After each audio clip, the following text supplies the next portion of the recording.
Hello hello ସାଙ୍ଗମାନେ ଆଜି ହେଉଛି ଆମର ନୂତନ ନବବର୍ଷ।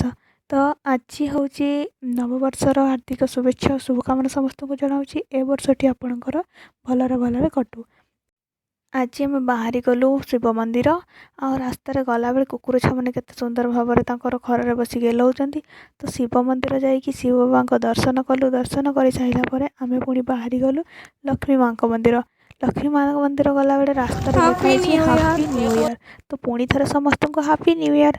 ଲକ୍ଷ୍ମୀ ମାଙ୍କ ମନ୍ଦିର ଗଲି। ପହଞ୍ଚି ଗଲା ପରେ ଦେଖିଲୁ ପ୍ରବଳ ମାତ୍ରାରେ ଭିଡ଼ ହେଇଯାଇଛନ୍ତି। ସେଠି ପହଞ୍ଚିକି ଦେଖିଲୁ ଲକ୍ଷ୍ମୀ ମାଙ୍କ ମନ୍ଦିରର ଗେଟ୍ ଯାଇ ଖୋଲା ହେଇନି। ଆରେ ଖୋଲା ହେଇନି କାହିଁକି ପୁଣି ଖୋଲା ହେଇନି? ନନାକୁ ଯାଇ ସମସ୍ତେ ପଚାରିଲେ ନନା ଗେଟ୍ କେତେବେଳେ ଖୋଲା ହେବ? ନନା କହୁଛନ୍ତି ଆଉ 5-10 ମିନିଟ୍ ଅପେକ୍ଷା କର ତାପରେ ଖୋଲା ହେବ। ତାପରେ ଆମେ ମନ୍ଦିର ଚାରିପଟେ ବୁଲିଲୁ। ବୁଲି ସାରିକି ସବୁ ଭଗବାନଙ୍କୁ ମୁଣ୍ଡିଆ ମାରିଲୁ। ମୁଣ୍ଡିଆ ମାରି ସାରିଲା ପରେ ଆମେ ଟିକେ ସମୟ ଅପେକ୍ଷା କଲୁ। ମନ୍ଦିରର ଗେଟ୍ ଖୋଲାଗଲା। ଖୋଲାଗଲା ବେଳକୁ ଆମେ ଲକ୍ଷ୍ମୀ ମାଙ୍କର ଦର୍ଶନ କଲୁ। ଦର୍ଶନ କରିସାରିକି ପୁଣି ଥରେ ଆମେ ରୁମ୍କୁ ଫେରିଲୁ। ଆଉ ଆଜିର ଦିନଟି କେମିତି କଟିଲା ଆପଣମାନେ ବି କମେଣ୍ଟ କରିକି ଜଣାଇବେ। ଆଉ ସମସ୍ତେ କୁହନ୍ତୁ ହାପି ନ୍ୟୁ ଇୟର୍।